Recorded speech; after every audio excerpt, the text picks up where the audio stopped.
untuk menjaga postur RAPBN ini tetap baik dari segi penerimaan pula, Pak Trubus silahkan. Iya, kalau saya melihat memang kepatuhan kita terhadap peraturan yang ada, di mana kemudian ditetapkan 3% itu mengindikasikan sebenarnya bagaimana kita harus membuat program-program yang sudah dijanjikan dalam hal ini pada saat kampanye seperti makan siang gratis ini bisa terlaksana secara baik, akan tetapi juga tidak membuat dalam bahasa Bu Sri Mulyani APBN jebol gitu ya. Tapi memang ini pandangan saya lebih kepada harusnya berhati-hati dalam konteks ini adalah kita bertahap aja dulu dalam pelaksanaan program makan siang gratis sehingga tidak serta-merta dilakukan secara serentak meskipun itu sifatnya merupakan janji kampanye. Namun demikian tentu dengan penyesuaian anggaran yang ada pemerintah nanti tidak terlalu terburu-buru tahun 2025 itu segera mengeksekusi program itu sehingga akan melihat kondisi yang ada. Karena gini, kalau misalnya terkait dengan program makan siang gratis, kemudian IKN juga tetap harus lanjut, kan ada 7 kegiatan yang tidak diblokir ya, selain bansos dan IKN, dan sekarang ada makan siang gratis ini yang ditambahkan 71, ini kan mengindikasikan sebenarnya pemerintah juga agak berhadapan dengan situasi yang cukup berat gitu ya, dengan anggaran yang selama ini ada. Karena apa? Karena bagaimanapun juga itu akan menyedot anggaran cukup banyak, dan dengan kondisi 3% itu juga akan menyebabkan mau tidak mau kita harus itu mengencangkan ikat pinggang ya dalam konteks ini, sehingga kebijakan-kebijakan terkait dengan IKN dan PSN lagi ada 14 PSN proyek strategis nasional yang mau tidak mau harus juga diwujudkan dalam tahun ini 2024-2025 ini. Jadi ini menurut saya memang pemerintah harus dengan sungguh-sungguh serius bagaimana kemudian publik dalam hal ini bisa memahami, karena persoalannya kemudian ketika misalnya bansos ini terus diberikan, kan ini defisitnya sangat panjang. Belakangan juga pemerintah misalnya walaupun baru wacana sempat menjadikan pro kontra bagaimana korban judi online dimasukkan lagi dalam DTKS karena data kesejahteraan sosial Kemensos yang harus menerima bansos. Ini kan juga menjadi tantangan di mana kemudian ada situasi global atau situasi geopolitik yang tadi digambarkan Pak Yusuf tadi adalah situasi yang memang rentan. Tapi kita juga nggak mau mengatakan Indonesia jadi negara berkembang yang rentan kan gitu secara ini kan, kita juga harus pandangan seperti itu. Tetapi tentu dengan pandangan bagaimana kebijakan yang sudah nantinya akan diterapkan program makan siang gratis ini, dalam pandangan saya dan IKN ini memang harus dilakukan secara bertahap aja sesuai anggaran yang ada, sehingga nanti tidak menimbulkan semacam kegoncangan. Meskipun tentu timnya Pak Prabowo sudah merancang dengan baik segala program, tetapi kan tentu harus melihat bagaimana nanti dinamika kondisi suasana kebatinan publik ya dalam hal ini, bagaimana publik dihadapkan oleh harga-harga yang makin naik terus Mbak, sehingga daya belinya makin turun, dan di situ pertumbuhan ekonomi yang kita harapkan sampai di tingkat 7% juga akan sulit terwujud. Saya kira itu Mbak. Jadi dalam visi misi program dari Pak Prabowo menurut saya harus dilaksanakan karena itu merupakan janji, tapi jangan istilahnya all out gitu loh Mbak, tapi lebih bersifat bertahap saja. Jadi misalnya katakan itu makan siang gratis ya untuk mereka yang kategori anak sekolah saja, anak sekolah SD, SMP saja gitu Mbak. Jadi tapi yang nggak sekolah seumur itu harus juga diberi bantuan supaya ada keadilan juga Mbak, seperti itu. Jangan sampai mengorbankan daya beli masyarakat atau membuat kebijakan yang justru memberikan pemberatan lagi ya untuk daya beli masyarakat, dan harusnya mendrive konsumsi yang ada dengan adanya APBN dan regulasi dari APBN. Nah, mungkin dari Pak Yusuf ada tanggapan tersendiri Pak mengenai hal ini, silahkan disampaikan.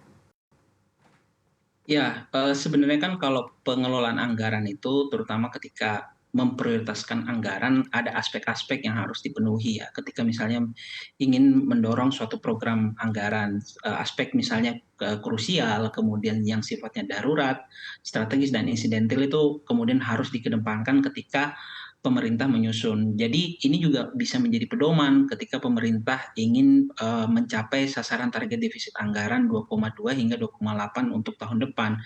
Artinya pemerintah akan membaca kira-kira di sepanjang tahun anggaran depan ada program-program yang sifatnya masih bisa ditunda sementara waktu dan mengedepankan anggaran prioritas.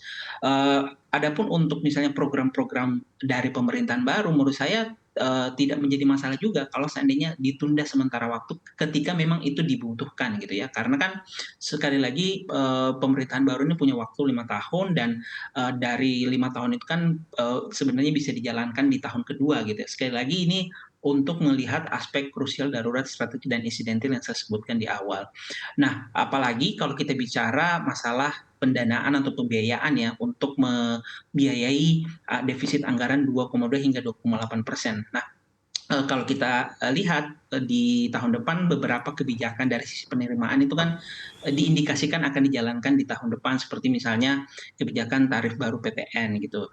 Nah, tetapi kalau kita belajar dari pengalaman penerapan tarif baru PPN di 2022 yang lalu itu sebetulnya belum bisa mengakomodir kebutuhan belanja yang begitu Hmm, besar. Jadi mau tidak mau sekali lagi pendanaan alternatif melalui misalnya penerbitan surat utang masih akan ditempuh oleh pemerintah oke, baru.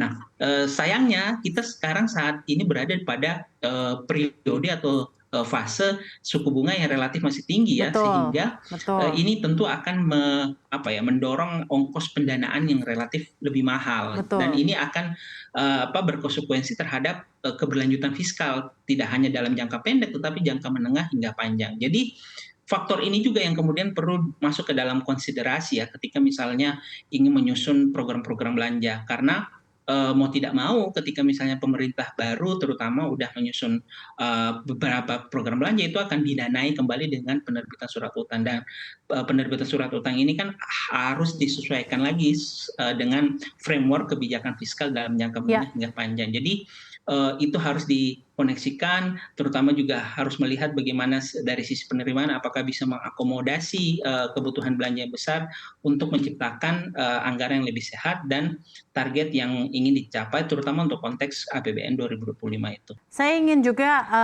evaluasi Anda terhadap debt to GDP ratio yang dimiliki Indonesia saat ini yang berada 39%. Sebenarnya patokannya kan di 60% ya, Bapak-bapak kalau tidak salah. Dan banyak pula argumen dari pihak-pihak yang mengatakan ini masih level yang cukup sehat jika dibandingkan dengan negara-negara, terutama negara-negara maju lainnya.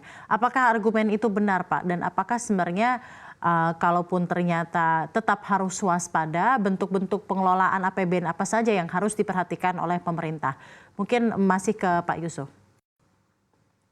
Iya, jadi sebenarnya kalau kita bicara indikasi aman atau sehat, kalau menurut Undang-Undang Keuangan Negara, defisit rasio utang terhadap PDB itu relatif masih aman gitu ya, karena sudah disinggung oleh Mbak Sabrina tadi jauh relatif masih jauh.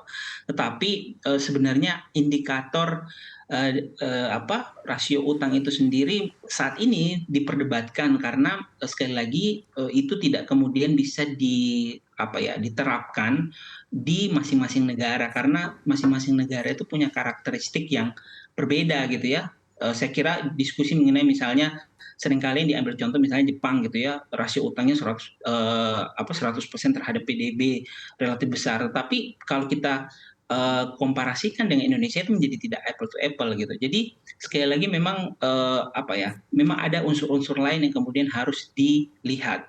Nah, beberapa orang mengatakan bahwa rasio aman yang istilahnya relatif lebih cocok bagi negara-negara berkembang itu bukan angka 60%, tapi bahkan relatif di bawah itu ya. Ada yang mengatakan bahwa 40% merupakan relatif angka yang sebenarnya lebih cocok bagi negara-negara berkembang. Nah, kalau kita mengacu pada angka tersebut, maka kan sebenarnya angka 39% sekarang merupakan angka yang menurut saya menjadi semacam lampu kuning ya dalam pengelolaan rasio utang gitu. Apalagi kalau kita berkaca pada kondisi setelah COVID, angka ini kan relatif belum kembali ya seperti sebelum terjadinya pandemi. Karena sebelum terjadinya pandemi kan kita angkanya itu 29 hingga 30%. Target kita seharusnya balik ke sana. Jadi